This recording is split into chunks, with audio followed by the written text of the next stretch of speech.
All right, this goes on and on and on. I mean, I only read a few things from your report, but the money wasted, the secrecy, I guess it's par for the course. Did you have any takeaways from this investigation you guys conducted? Yeah, I think the biggest statistic here, like you already said, only 6% of federal employees are coming to the office every single day, full time, in person.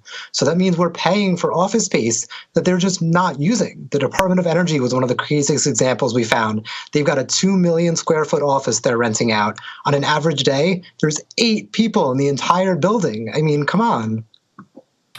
All right, so I was torn on this. So for many of you out there who are new to the program, I'm a small business owner. I had trucking companies, I had oil change and auto care shops, and, I'm always working the expenses versus my revenue. If you're staying home and don't have the office space, well, now I don't need an office, I'm cutting expenses. But they're staying home and having the office. That makes absolutely no sense, Jeremy.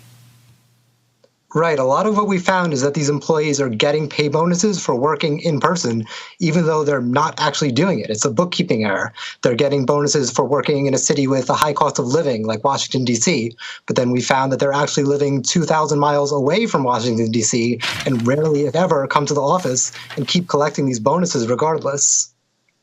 How are they getting 44 days off after only 3 years of work? I mean, it's just a generous federal contract, right? And that's typical for any level of government, local, state, federal. It doesn't sound like it should be, but it is. Generous paid time off, generous sick leave. I mean, not that those things shouldn't be included with any employment contract, but, if you're working for the government, you're serving the people, and those things should be doled out at the same rate that they are in the private sector. All right. What's been the reaction from lawmakers? Do you take this study to any of them, try to invoke some change? We got this budget battle going on, as we just talked about. What's the reaction from Capitol Hill?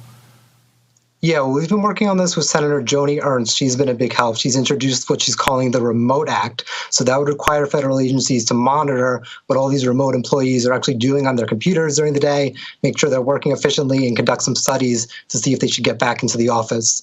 Trump saw these numbers. He said he's going to fire every single person that doesn't report to the office. I don't know how realistic that is, but he definitely seems to be taking the issue seriously.